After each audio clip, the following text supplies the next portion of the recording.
Subscribe करें हमारा official YouTube channel और बेल आइकन दबाकर पाएं सभी नोटिफिकेशन। नमस्कार, एम प्राइम में आपका स्वागत है। मैं हूं आपके साथ वरुण गोयल। हमारे साथ हैं बेहद खास मेहमान, एक ऐसी शख्सियत जिन्होंने सबको हैरान कर दिया है। अब वो हैं भारतीय जनता पार्टी के नेता मनिजिंदर सिंह सहसा। सर, बहुत बहुत स्वागत है आपका। सवाल पहला ये, ऐसा क्यों करना पड़ा? ऐसा करना पड़ा वाली कोई वर्ड नहीं हैगा, अपनी मर्जी ने किया है, कोई करना पड़ा वाला वर्ड नहीं। क्योंकि मैं देश के अंदर सिख मसलियां के उत्ते आवाज़ अपनी बोलने वाला और उन्होंने मसलों हल कराने वास्ते जाना जाना। अज मैं जिस पार्टी के माध्यम तो ये सेवा निभा रहा सी, अज वो इस स्थिति और इस हालातों नहीं हैगी कि वो देश के सिखां के भले का कुछ कर सकन। वो एक पंजाब की रीजनल पार्टी तक सिमट के रहेगी जिन्हों का मुख्य अंदेशा पंजाब की सत्ता हासिल करना है। तो देश के जोड़े सिख ने वो उस पार्टी की प्रायोरिटी नहीं रहे। और मैं समझदा क्योंकि उन्हों का फुटप्रिंट पंजाब तो बाहर कोई है नहीं, और जो अज मध्य प्रदेश में लोड़ पैंदी है, जम्मू कश्मीर में लोड़ पैंदी है, या विदेशों में बैठे सिखां लोड़ पैंदी है, तो कोई दूजा विकल्प नहीं। इस करके मैं महसूस करदा कि जेकर तुहानूं देश के अंदर सिखां नूं जोड़ के रखना है, सिखां दे मसलियां दे उत्ते चिंता करनी है, और खास तौर पर सिखां नूं इस पिड़न तो बचाउणा है। एक जिहड़ी लड़ाई का माहौल बना दिता गया, इस तरह का मैसेज दिता जा रहा है जिवें सिख वर्सिस स्टेट होवे या सिख वर्सिस हिंदू होवे, वो बहुत वड्डा एक जिहड़ा कम्यूनिटी वास्ते लॉस है, और उस तरीके जो प्रमोट करके किया जा रहा है उसको ख़त्म करने की लोड़ है। सिख समाज की इतनी सम्मानित शख्सियत ने कहा कि सिरसा को जेल या बीजेपी में से किसी एक को चुनना था। वो तो देखो जथेदार अकाल तख्त साहब ने उन्होंने बहुत वड्डी शख्सियत है, मैं उन्होंने कोई सवाल पर कोई जवाब नहीं किंतु परंतु नहीं कर सकता। लेकिन ऐसे टाइम में जब बीजेपी की इमेज इतनी एंटी एक बनी पंजाब में किसानी आंदोलन के चलते हुए, ऐसे टाइम में बीजेपी जाना रिस्क लिया आपने?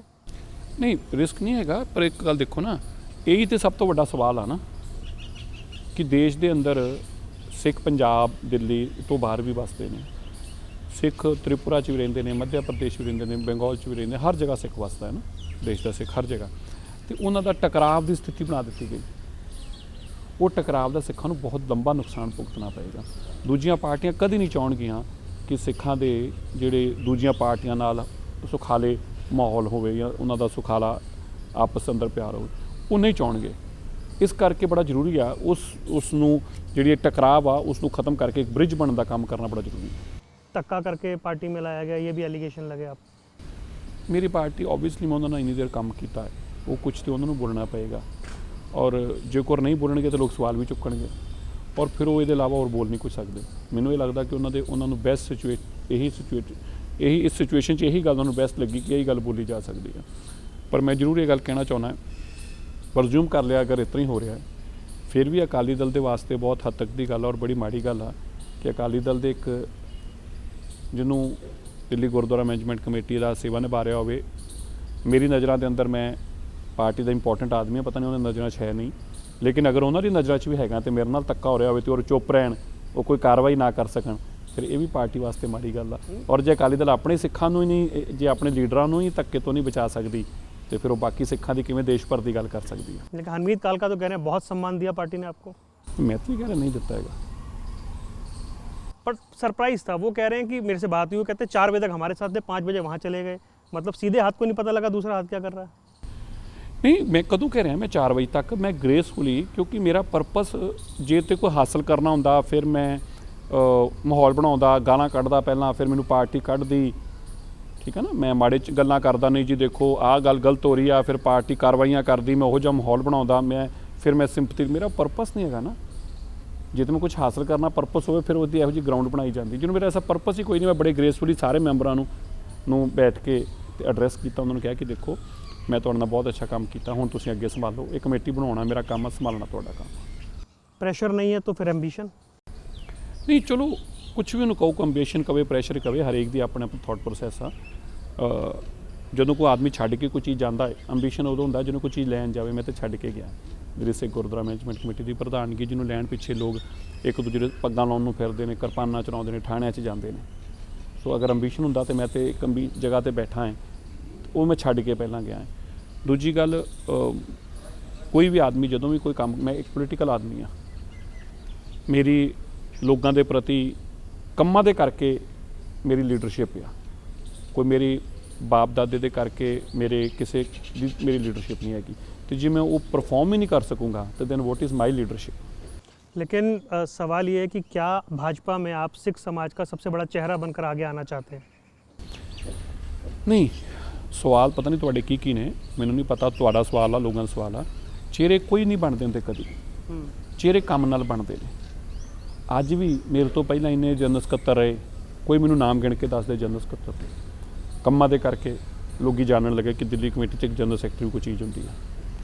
दिल्ली च इन्ने गुरुद्वारा कमेटियां दे प्रधान रहे, पूरा देश जानन लग पिया दिल्ली गुरुद्वारा मैनेजमेंट कमेटी की, देश नहीं दुनिया जानन लग पई दिल्ली गुरुद्वारा मैनेजमेंट कमेटी की है। वो दुनिया ही तो सवाल पूछ रही है कि ਹੁਣ ਜਦੋਂ ਕੰਮ ਕਰਾਂਗੇ ਫਿਰ ਤੇ ਚਿਹਰਾ ਹੀ ਚਿਹਰਾ ਹੈ ਤੇ ਜੇ ਕੰਮ ਹੀ ਨਹੀਂ ਕਰਨਾ ਫਿਰ ਕੋਈ ਚਿਹਰਾ ਨਹੀਂ ਬਣਦਾ ਹੁੰਦਾ। ਚਿਹਰਾ ਕੰਮ ਨਾਲ ਬਣਨਾ, ਜੇ ਕੰਮ ਕਰਾਂਗੇ तो चेहरा बनाएंगे। आपके इस मूव पे वही मैं कह रहा हूँ, ग्लोबल रिएक्शन हुआ, सोशल मीडिया पर लोग तरह तरह की बातें लिख रहे हैं। स्वाभाविक तौर पे ये सवाल तक पूछा गया कि क्या किसान आंदोलन को आपने कैश किया? नहीं, बिल्कुल वो कैश ਕਰਨ ਤਾਂ ਗੱਲ ਸੀ ਜੇ ਮੈਂ ਉਹਨਾਂ ਤੋਂ ਕੁਝ ਲੈਣ ਗਿਆ ਹੁੰਦਾ, ਮੈਂ ਉਹਨਾਂ ਤੋਂ ਕੋਈ ਮਾਨ ਸਨਮਾਨ ਲੈਣ ਗਿਆ ਹੁੰਦਾ, ਮੈਂ ਆਪਣਾ ਫਰਜ਼ ਅਦਾ ਕੀਤਾ ਔਰ ਫਰਜ਼ ਅਦਾ ਕਰਕੇ ਆਪਣੇ ਘਰ ਬੈਠ ਗਿਆ। ਜਿੱਦਣ ਉਹਨਾਂ ਨੂੰ ਲੋੜ ਸੀ ਮੈਂ ਉਹਨਾਂ ਦੇ ਨਾਲ ਕੱਟ ਕੇ ਖੜਾ ਰਿਹਾ, ਜਿੱਦਣ ਕੇਸਾਂ ਦੀ ਗੱਲ ਸੀ ਮੈਂ ਲੜਾਈ ਲੜਦਾ ਰਿਹਾ, ਜਿੱਦਣ ਲੋਕਾਂ ਨੂੰ ਲੈ ਕੇ ਆਉਣਾ ਸੀ ਮੈਂ ਬਾਰਡਰਾਂ 'ਤੇ ਪਹੁੰਚਾਉਂਦਾ ਰਿਹਾ, ਜਦੋਂ ਸੇਵਾ ਕਰਨੀ ਸੀ ਮੈਂ ਲੰਗਰ ਲਿਜਾਂਦਾ ਰਿਹਾ। ਉਦੋਂ ਵੀ ਮੇਰੇ ਤੇ ਬਹੁਤ ਐਲੀਗੇਸ਼ਨ ਲਗਾਏ ਗਏ ਕਿ ਜੀ ਅਕਾਲੀ ਦਲ ਨੇ ਭੇਜਿਆ ਜੀ ਇਹਨੂੰ, ਲੋਕ ਮਾਰਨ ਕੁੱਟਣ ਤੱਕ ਵੀ ਗਏ, ਲੋਕਾਂ ਨੇ ਮਾੜੇ ਚੰਗੇ ਬੋਲ ਵੀ ਬੋਲੇ।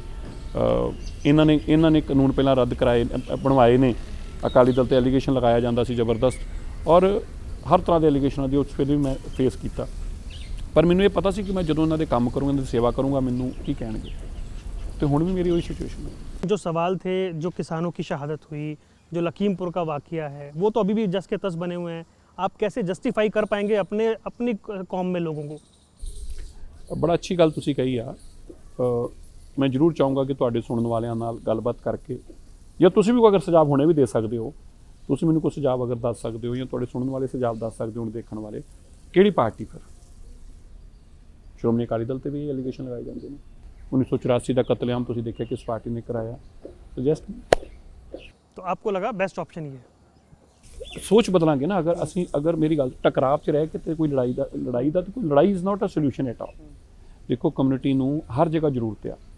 अज अगर इंदौर के सिख ने उन्होंने भी किसी की जरूरत है, वो भी अपनी उत्थे सरकार नाल जरूर चाहते हैं कि असीं मिल के अपने मसले हल करिए। छोटे छोटे मसले नहीं, किसी गुरुद्वारे का मसला, किसी कौमी मसला। सो टकराव नाल कोई टकराव नीति नहीं हो सकती। तो एक फेस जो ग्लोबली इतना फेमस हुआ सिख समाज में, वो पंजाब में बीजेपी का सीएम फेस भी हो सकता है? नहीं, मैं बिल्कुल, मैं तो दस्या मेरे इशू डिफरेंट ने। यही तो मैं गल तुहानूं समझाउण दी कोशिश कर रहा कि देश के अंदर बहुत सारे ऐसे मसले ने जिन्हां दा निदान कराउणा बड़ा जरूरी है, समाधान कढना बहुत जरूरी है।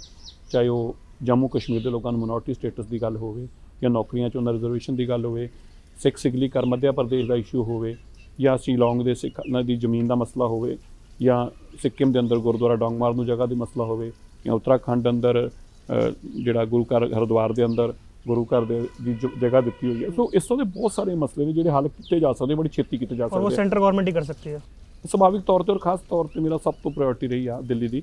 मेरी ये कोशिश आ, क्योंकि मैं गल की भी आ, दिल्ली के अंदर सिखां की यूनिवर्सिटी सिखां नूं मिल जाए।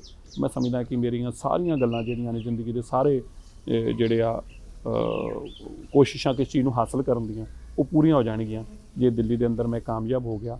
70 सालां च नहीं कोई कामयाब हो सकिया, सिर्फ लोग वादे करके फोटोआं खिचा के चले गए। लेकिन दिल्ली च सिखां नूं यूनिवर्सिटी मिल जाए, आई डोंट थिंक सो कि मैनूं कोई जिंदगी च रिग्रेट रहूगा। मैं प्रधान रहा नहीं रहा, ये प्रधानगी छड्ड के भी अगर यूनिवर्सिटी मिल गई तो बहुत लाभ दा फायदा। लेकिन पूरे इंडिया में जो सिखों के इतने मुद्दे हैं, कल को सेंटर में कांग्रेस आ जाएगी तो आप सुलझाने के लिए वहाँ जाएंगे? सेंटर च कोई आ जाए, सेंटर की गल नहीं, एक नैशनल पार्टी की गल है। देश दी दो नैशनल पार्टियां ने, एक कांग्रेस एक बीजेपी। तो Congress can never be my choice. जो कुछ मैं खुद हंडाया और जिस लड़ाई में मैं लड़िया। देश की दूजी नैशनल पार्टी बीजेपी है, जिसके फुटप्रिंट पूरे देश अंदर। मान लो अगर आज वो राजस्थान च सरकार नहीं भी हैगी तो भी राजस्थान के अंदर सारा मसला निपटा सकते, क्योंकि ओपोजिशन बैठे हैं। 10 साल तक जो डॉक्टर मनमोहन सिंह जी की सरकार सी, असी काम बीजेपी के माध्यम तो ही, चाहे वो सुषमा स्वराज जी सी, चाहे जेटली जी सी, साढ़े नाल मोमबत्तियां फड़ के वो जंतर मंतर से भी जाते सी, तो एक सम ताकत मिलती सी। सिरसा जी के दो चेहरे हैं या दो तरह की बात है। जब करतारपुर लांघा खुलता है, FCRA की परमिशन मिलती है, 84 के दोषियों को सज़ा मिलती है, तो वो बीजेपी जिसकी आप तारीफ़ करते हैं और आगे करेंगे भी। लेकिन फिर एक राइट विंगर्स के बीच में आपकी इमेज बनी कि आपने CNRC का विरोध भी किया, तो इधर भी आपको एडजस्ट होने में थोड़ी दिक्कत होगी। ਕੋਈ ਦਿੱਕਤ ਨਹੀਂ। ਦੇਖੋ ਮੈਂ ਤੁਹਾਨੂੰ ਇਹ ਕਹਿੰਦਾ ਨਾ, ਪਾਰਟੀ 'ਚ ਰਹਿ ਕੇ ਮੁੱਦੇ ਆਪਣੇ ਚੁੱਕਣੇ ਬੜੇ ਜ਼ਰੂਰੀ ਹੁੰਦੇ ਆ। ਪਹਿਲਾਂ ਮੈਂ ਦੱਸਾਂ, ਜੋ ਤੁਸੀਂ ਸਿਟੀਜ਼ਨ ਅਮੈਂਡਮੈਂਟ ਐਕਟ ਦੀ ਗੱਲ ਕਰ ਰਹੇ ਜੀ, ਦੋ ਅਲੱਗ-ਅਲੱਗ ਗੱਲਾਂ ਨੇ। ਅਕਾਲੀ ਦਲ ਨੇ ਵੀ ਕਦੇ ਉਹਦਾ ਵਿਰੋਧ ਨਹੀਂ ਕੀਤਾ। ਅਕਾਲੀ ਦਲ ਨੇ ਵੀ ਕਿਹਾ ਕਿ ਜਿਹੜੇ ਲੋਕ ਬਚ ਗਏ ਉਹਨੂੰ ਐਡ ਕਰੋ, ਕਿਉਂਕਿ ਇਹਨੂੰ ਲਿਆਉਣ ਵਾਲੇ ਅਸੀਂ ਸਾਂ। ਇਸ ਤੋਂ ਇਹਦਾ ਮੁੱਦਾ ਹੀ ਅਸੀਂ ਚੁੱਕਿਆ ਸੀ ਕਿ ਇਹਨਾਂ ਨੂੰ ਸਿਟੀਜ਼ਨਸ਼ਿਪ ਦਿੱਤੀ ਜਾਵੇ। ਇਸੇ ਤਰ੍ਹਾਂ ਮੰਨ ਲਓ ਪਾਰਟੀ ਦੇ ਅੰਦਰ ਰਹਿ ਕੇ ਜੇਕਰ ਲੱਖਾ ਸਡਾਣੇ ਦੀ ਬੇਲ ਦੀ ਗੱਲ ਆਈ ਤੇ ਪਾਰਟੀ ਦੀ ਲਾਈਨ ਉਹ ਨਹੀਂ ਸੀਗੀ। ਦੀਪ ਸਿੱਧੂ ਦੀ ਬੇਲ ਦੀ ਗੱਲ ਆਈ, ਉਹ ਪਾਰਟੀ ਦੀ ਲਾਈਨ ਨਹੀਂ ਸੀਗੀ। और बीजेपी समर्थकों ने आपको खूब कोसा। ਨਹੀਂ, ਮੈਂ ਜਿਹੜੀ ਗੱਲ ਕਰ ਰਿਹਾ, ਅਕਾਲੀ ਦਲ ਦੀ ਪਾਰਟੀ ਦੀ ਲਾਈਨ ਨਹੀਂ ਸੀ, ਮੈਂ ਅਕਾਲੀ ਦਲ ਦੀ ਗੱਲ ਕਰ ਰਿਹਾ। ਉਸ ਵੇਲੇ ਅਕਾਲੀ ਦਲ ਸੀ ਨਾ, ਤੇ ਮੈਂ ਉਹ ਲੜਾਈ ਨੂੰ ਲੜਿਆ, ਮੈਂ ਪਾਰਟੀ ਤੋਂ ਉੱਪਰ ਉੱਠ ਕੇ ਲੜਿਆ। ਇਸੇ ਤਰ੍ਹਾਂ 2019 ਚ ਜਦੋਂ ਮੁਕਰੀ ਨਗਰ ਅੰਦਰ ਕੇਸ ਹੋਇਆ, ਉਸ ਵੇਲੇ ਸਾਡੇ ਸਿੱਖ ਪਰਿਵਾਰ ਦੀਆਂ ਦਸਤਾਰਾਂ ਉਤਰੀਆਂ। ਉਸ ਵੇਲੇ ਉਹ ਬੀਜੇਪੀ ਦੀ ਲਾਈਨ ਨਹੀਂ ਸੀਗੀ, ਪਰ ਮੈਂ ਬੀਜੇਪੀ ਦਾ MLA ਸੀ, ਸਿੰਬਲ ਤੇ ਸੀ, ਲੇਕਿਨ ਮੈਂ ਉਸ ਲੜਾਈ ਨੂੰ ਲੜਿਆ, ਸਭ ਤੋਂ ਅੱਗੇ ਖਲੋ ਕੇ। ਸੋ ਤੁਸੀਂ ਆਪਣੀ ਕਮਿਊਨਿਟੀ ਦੀ ਆਪਣਾ ਪੋਲੀਟੀਕਲ ਕਾਰਨ ਕੀ ਹੈ ਰਹਿਣ ਦਾ? ਜੇ ਤੇ ਰਹਿਣ ਦਾ ਕਾਰਨ ਇਹ ਆ ਕਿ ਜਦੋਂ ਵੀ ਕਿਸੇ ਵੀ ਕਮਿਊਨਿਟੀ ਦੇ ਲੀਡਰ ਦੀ ਉਹਦੀ ਗੱਲ ਆਵੇ, ਉਹ ਚੁੱਪ ਕਰ ਜੇ, ਫਿਰ ਉਹ ਕਮਿਊਨਿਟੀ ਲੀਡਰ ਤਾਂ ਨਾ ਹੋਇਆ। 3 विधायक की पार्टी है बीजेपी पंजाब में, क्या चांसेस देख रहे हैं आप? ਇਹ ਦੇਖੋ, ਮੈਨੂੰ ਤਾਂ ਨਹੀਂ ਕੋਈ ਬਹੁਤ ਜ਼ਿਆਦਾ ਪਤਾ, ਪਰ ਮੈਂ ਇਹ ਕਹਿ ਸਕਦਾ ਕਿ ਜਿਸ ਤਰ੍ਹਾਂ ਦੀਆਂ ਮੈਂ ਬੀਜੇਪੀ ਦੇ ਮੈਂ ਹੋਰ ਤੇ ਕਿਸੇ ਨੂੰ ਮਿਲਿਆ ਨਹੀਂ ਅਜੇ ਤੱਕ। ਦੇਸ਼ PM ਦੇ ਸਾਹਿਬ ਸੇ ਪ੍ਰਧਾਨ, ਬਾਤ ਹੋਈ ਆਪਕੀ? ਮੇਰੇ ਫੋਨ ਤੇ ਗੱਲ ਹੋਈ ਖਾਲੀ, ਮੈਂ ਮਿਲਿਆ ਨਹੀਂ ਹੈਗਾ। ਦੇਸ਼ ਦੇ ਗ੍ਰਹਿ ਮੰਤਰੀ ਜੀ ਨਾਲ ਮੈਂ ਜੁਆਇਨ ਕਰਨ ਤੋਂ ਬਾਅਦ ਵੀ 2 ਵਾਰਾਂ ਮਿਲਿਆ, ਕਰੀਬ 3-4 ਘੰਟੇ ਉਹਨਾਂ ਨਾਲ ਮੈਂ ਰਿਹਾ ਦੋਵੇਂ ਵਾਰਾਂ 'ਚ, ਔਰ ਜੁਆਇਨ ਕਰਨ ਤੋਂ ਪਹਿਲਾਂ ਵੀ 4-5 ਘੰਟੇ ਮੈਂ ਉਹਨਾਂ ਨਾਲ ਮੁਲਾਕਾਤ ਕੀਤੀ। ਜੋ ਮੈਂ ਉਹਨਾਂ ਦੀ ਭਾਵਨਾ ਸਮਝਿਆ, ਜਿਸ ਤਰੀਕੇ ਉਹਨਾਂ ਦੀ ਮੈਂ ਗੱਲ ਸਮਝ ਰਿਹਾ, ਉਸੇ ਨੇ ਮੈਨੂੰ ਇਹ ਕਿਹਾ, ਸਮਝਾਇਆ ਕਿ ਮੈਂ ਆਪਣੀ ਅਗਰ ਗੱਲ ਕਰ ਸਕਦਾ ਕਮਿਊਨਿਟੀ ਨੂੰ, ਅਗਰ ਰਿਅਲਾਈਜ਼ ਕਰੇਗੀ, ਹੋ ਸਕਦਾ 6 ਮਹੀਨੇ ਨੂੰ ਰਿਅਲਾਈਜ਼ ਕਰੇ, ਸਾਲ ਨੂੰ 100% ਲੋਕ ਰਿਅਲਾਈਜ਼ ਕਰਨਗੇ ਕਿ ਸਾਨੂੰ ਸਿਰਸੇ ਨੂੰ ਤੋੜਨ ਦਾ ਕੰਮ ਨਹੀਂ ਕੀਤਾ, ਜੋੜਨ ਦਾ ਕੰਮ ਕੀਤਾ। ਭਾਵੇਂ ਉਹਦੇ ਵਾਸਤੇ ਨੂੰ ਗਾਲਾਂ ਸੁਣਨੀਆਂ ਪਈਆਂ, ਪਰ ਉਹਨੇ ਸਾਨੂੰ ਜੋੜਨ ਦਾ ਕੰਮ ਕੀਤਾ ਹੈ, ਤੋੜਨ ਦਾ ਨਹੀਂ ਕੀਤਾ। ਮੈਂ ਜੋ ਉਹਨਾਂ ਦੀ ਪਾਲਿਸੀਜ਼ ਦੇਖਦਾ ਪਿਆ, ਪੰਜਾਬ ਜਿਸ ਤਰੀਕੇ 4 ਲੱਖ ਦੇ ਕਰਜ਼ੇ 'ਚ, 4 ਲੱਖ ਕਰੋੜ ਦੇ, ਜਿਸ ਤਰੀਕੇ ਉੱਥੇ ਨਸ਼ੇ ਨੇ, ਜਿਸ ਤਰੀਕੇ ਉੱਥੋਂ ਇੰਡਸਟਰੀ ਭੱਜ ਗਈ ਆ, ਉੱਥੇ ਆਪਸੀ ਭਾਈਚਾਰਕ ਸਾਂਝ ਟੁੱਟ ਰਹੀ ਆ, ਹਿੰਦੂ ਸਿੱਖ ਦਾ ਬਹੁਤ ਮਸਲਾ ਬਣ ਜਾਂਦਾ ਹੈ। ਉਹ ਸਾਰੇ ਮਸਲੇ ਜਦੋਂ ਮੈਂ ਇਹਨਾਂ ਦੇ ਮੂੰਹ ਐਡਰੈਸ ਕਰਦਾ ਸੁਣਦਾ, ਜਿਸ ਤਰ੍ਹਾਂ ਦੀ ਉਹ ਇਹਨਾਂ ਦੀ ਸੋਚ ਹੈਗੀ ਆ, ਮੈਂ ਸਮਝਦਾ ਕਿ ਬੀਜੇਪੀ ਪੰਜਾਬ ਦੇ ਲੋਕ ਬੀਜੇਪੀ ਤੇ ਹੀ ਟਰਸਟ ਕਰਨਗੇ ਔਰ ਉਸ ਨੂੰ ਹੀ ਸਰਕਾਰ ਬਣਾਉਣਗੇ। लेकिन बीजेपी के लोगों का तो बाहर निकल के वोट मांगना मुश्किल हो गया, वहाँ माहौल ऐसा इतना परसेप्शन खराब हुआ। ਦੇਖੋ ਡੈਫੀਨੇਟਲੀ ਖਰਾਬ ਆ, ਮੈਂ ਨਹੀਂ ਕਹਿ ਰਿਹਾ। ਮੈਂ ਜਿਹੜੀ ਤੁਹਾਨੂੰ ਗੱਲ ਸਮਝਾਈ ਆ ਕਿ ਜਿਸ ਤਰੀਕੇ ਮੈਂ ਉਹਨਾਂ ਦੀ ਗੱਲ ਸੁਣੀ, ਜਦੋਂ ਉਹ ਪਬਲਿਕ ਨੂੰ ਇਹ ਗੱਲ ਸਮਝਾਉਣਗੇ, ਪਬਲਿਕ 'ਚ ਜਾਣਗੇ, ਪਬਲਿਕ ਨੂੰ ਸਮਝਾਉਣਗੇ ਇਹ ਗੱਲ, ਤੇ ਪੰਜਾਬ ਦੇ ਲੋਕ ਇਸ ਚੀਜ਼ ਨੂੰ ਰਿਸਪੌਂਸ ਕਰਨਗੇ। ਮੇਰਾ ਦਾਅਵਾ ਹੈ, ਮੈਂ ਤੁਹਾਨੂੰ ਦਾਅਵੇ ਨਾਲ ਅੱਜ ਕਹਿ ਸਕਦਾ ਹਾਂ। आप तैयार थे कि बहुत सारे सवाल आप पे उठेंगे, आप पंजाब जाएंगे तो भी बहुत पूछा जाएगा? ਦੇਖੋ, ਸਵਾਲਾਂ ਤੋਂ ਉਦੋਂ ਬੰਦਾ ਡਰਦਾ ਹੈ ਜਦੋਂ ਉਹਦਾ ਕੋਈ ਨਿੱਜੀ ਹਿੱਤ ਹੁੰਦਾ ਹੈ।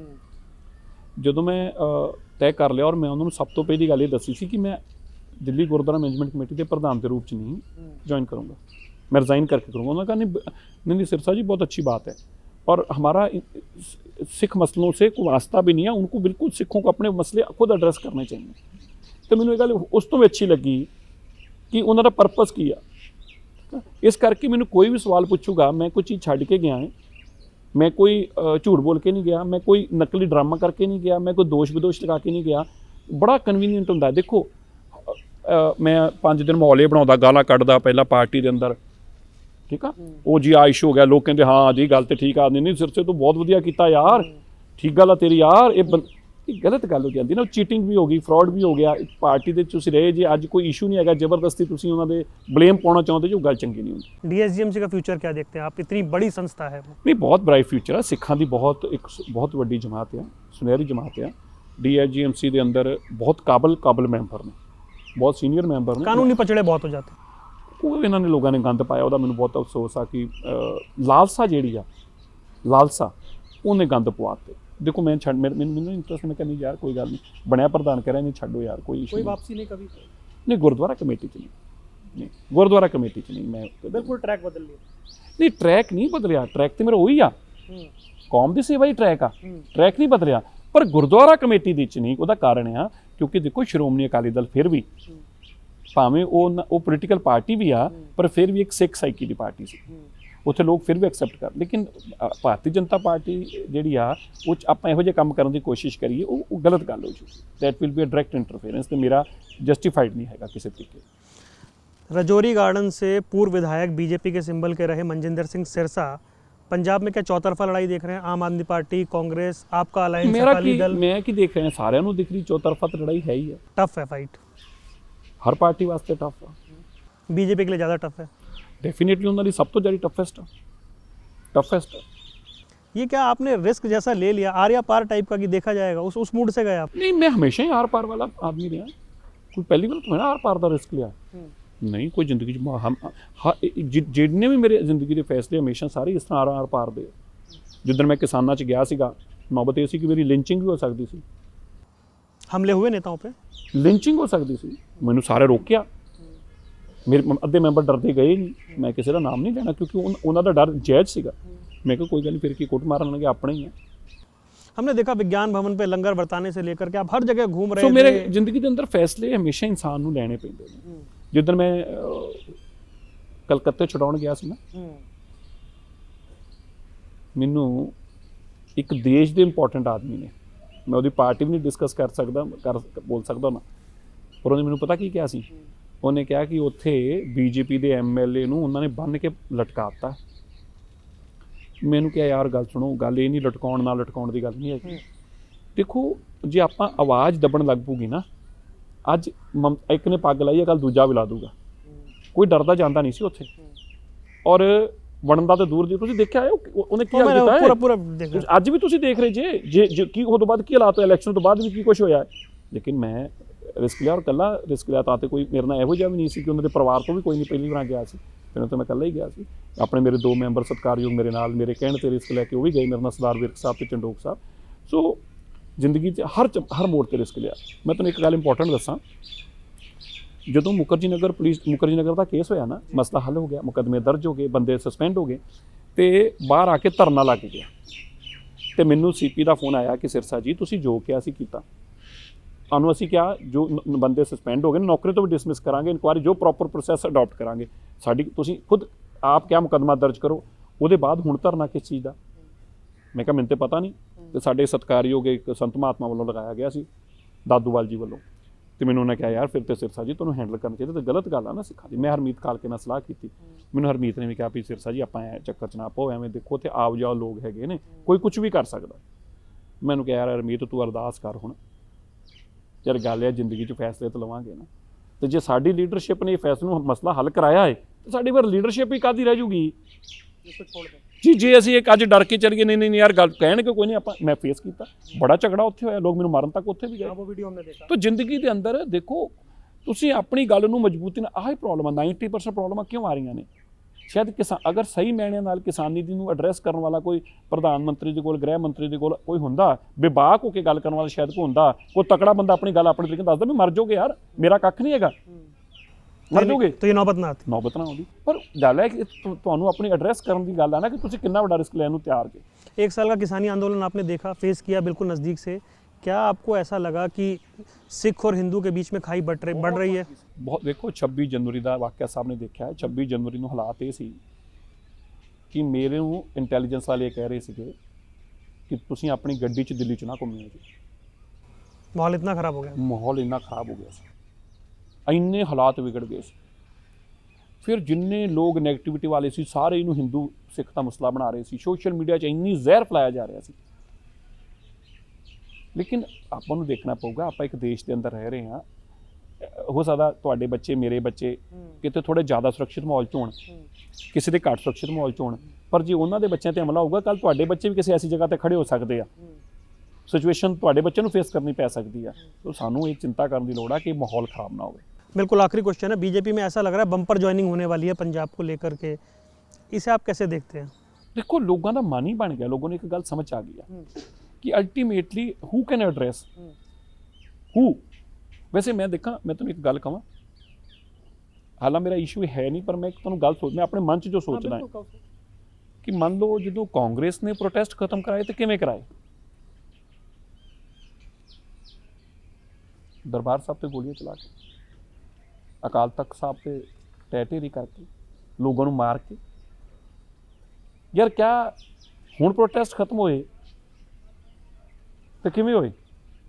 गुरु नानक देव पातशाह जी नूं समर्पित होकर देश के प्रधानमंत्री कहण, माफ़ी मंग के कहण, मैनूं लगदा कि यार सानूं सिक्खां नूं जरूर समझना पऊगा, जे नहीं समझांगे तो नुकसान उठावांगे। कोई चांस बीजेपी का, कोई चांस पंजाब में? मैं 100% दे। तुसीं अज देखो मैनूं कहोगे, अज कोई भी मेरी गल सुनेगा ना तो मेरे ते जरूर हसेगा, ਉਹ ਦੱਸਣਾ ਜਾਇਜ਼ ਆ ਪਰ ਮੈਂ ਤੁਹਾਨੂੰ ਇਹ ਦੱਸਾਂ ਕਿ ਮੇਰੀ ਪ੍ਰੈਡਿਕਸ਼ਨਸ ਮੈਂ ਬਹੁਤ ਪੋਲੀਟੀਕਲ ਪ੍ਰੈਡਿਕਸ਼ਨਸ ਆਪਣੀਆਂ ਟਵਿੱਟਰ ਤੇ ਵੀ ਮੇਰੀਆਂ ਪਈਆਂ ਨੇ ਔਰ ਮੇਰੀ ਪਾਰਟੀ ਵੀ ਜਾਣਦੀ ਆ, ਸਾਡੇ ਪ੍ਰਧਾਨ ਸਾਹਿਬ ਵੀ ਜਾਣਦੇ ਨੇ, ਮੇਰੀ ਪ੍ਰੈਡਿਕਸ਼ਨ ਅੱਜ ਤੱਕ ਨਹੀਂ ਗਲਤ ਹੋ ਸਕਦੀ। ਪਾਰਟੀ ਪ੍ਰਧਾਨ ਵੀ ਇਸ ਗੱਲ ਨੂੰ ਐਪਰੀਸ਼ੀਏਟ ਕਰਨਗੇ कि तिरसे की की एक सिंगल प्रोडिक्शन होने तक गलत नहीं हो सकती। आज प्रोडिक्शन कर दो। नहीं, बीजेपी 100% सरकार बनाऊगी, अलायंस जीतेगा, 1000% बनाऊगी सरकार। क्यों बनाऊगी? क्योंकि ਜਿਹੜੇ ਮੁੱਦੇ ਨੇ ਉਹ ਐਡਰੈਸ ਨਹੀਂ ਕੋਈ ਕਰ ਰਿਹਾ। ਜਿੱਦਣ ਬੀਜੇਪੀ ਗਈ ਤੁਸੀਂ ਦੇਖਿਓ ਮੁੱਦਿਆਂ ਦੀ ਗੱਲ ਜਦੋਂ ਬੀਜੇਪੀ ਕਰੇਗੀ ਲੋਕ ਸਮਝ ਜਾਣਗੇ ਯਾਰ ਗੱਲ ਤਾਂ ਠੀਕ ਹੈ ਨਾ। ਲੇਟ ਹੋ ਗਏ ਨਾ, ਲੇਕਿਨ ਦਿਨ ਇੱਕ ਹੀ ਬਹੁਤ ਹੁੰਦਾ ਹੈ ਜ਼ਿੰਦਗੀ ਦੇ ਅੰਦਰ। ਮੈਂ 3.5 ਘੰਟੇ ਦੀ ਗੱਲਬਾਤ ਨੇ ਮੈਨੂੰ ਬਦਲਤਾ ਔਰ ਇੱਕ ਦਿਨ ਨੇ ਉਸ ਇੱਕ ਦਿਨ ਚੋਂ ਵੀ ਕੇਵਲ 3 ਘੰਟੇ ਹੋਣਗੇ ਜਾਂ ਅੱਧਾ ਪੌਣਾ ਘੰਟਾ ਉਹਦੀ ਡਿਸਕਸ਼ਨ ਹੋਊਗੀ, ਬਾਕੀ ਤਾਂ ਇੱਧਰ ਕਿੱਧਰ ਦੀਆਂ ਡਿਸਕਸ਼ਨਾਂ ਸੀ। ਮੈਂ ਸਮਝਦਾ ਜੇ ਮੇਰੇ ਵਰਗੇ ਥਾਟ ਪ੍ਰੋਸੈਸ ਨੂੰ ਬਦਲਿਆ ਜਾ ਸਕਦਾ ਜਿਹਨੂੰ ਕੋਈ ਬਹੁਤ ਜਲਦੀ ਇਨਫਲੂਐਂਸ ਕਰ ਹੀ ਨਹੀਂ ਸਕਦਾ। ਮਤਲਬ ਮੈਂ ਕਿਸੇ ਚੰਗੀ ਚੀਜ਼ ਨੂੰ ਦੇਖ ਕੇ ਇਨਫਲੂਐਂਸ ਨਹੀਂ ਹੁੰਦਾ, ਮੈਂ ਕਿਸੇ ਦੀ ਗੱਲ ਸੁਣ ਕੇ ਵੀ ਇਨਫਲੂਐਂਸ ਨਹੀਂ ਕਰ ਸਕਦਾ ਮੈਨੂੰ ਕੋਈ। ਅਗਰ ਮੈਂ ਇਸ ਭਾਵਨਾ ਨੂੰ ਕਦਰ ਕੀਤੀ ਆ, ਮੈਨੂੰ ਪਤਾ है कि पंजाब के लोग जरूर एड्रेस करेंगे और इस गल समझेंगे। समय आपके पास कम है, लेकिन एक सवाल पब्लिक का है, कंगना रनौत का क्या करेंगे अब आप, उस इशू का क्या होगा? नहीं, जिस तरीके मैं अकाली दल च रह के लखे सडाणे की गल करता सी, दीप सिद्धू की गल करता सी, जिस तरीके बीजेपी च रह के मैं अपने सिख मुखर्जी नगर वाले की गल करता सी, इस तरह कंगना रनौत ने सिखां दे नाल लड़ाई लड़ी। मेरे नाल लड़ी हुंदी तो मैनूं भुल जाना सी अज, पर ये सिखां दा मसला है। इस लड़ाई नूं उन्नी शिद्दत नाल ही लड़ूंगा जिन्नी शिद्दत नाल शुरू की सी। देश के सिख नूं माफ़ कर देण मनजिंदर सिंह सिरसे की कोई हैसियत नहीं सिखां दे व्यापति नूं माफ़ करन दी, वो लड़ाई जारी रहूगी। बहुत बहुत धन्यवाद सिरसा साहब, आपने हमारे लिए समय निकाला, आपका बहुत बहुत शुक्रिया। ये थे हमारे साथ भारतीय जनता पार्टी के नेता मनजिंदर सिंह सिरसा। बेबाक राय आपने सुनी। इस खास पेशकश में इतना ही, दीजिए इजाज़त, नमस्कार।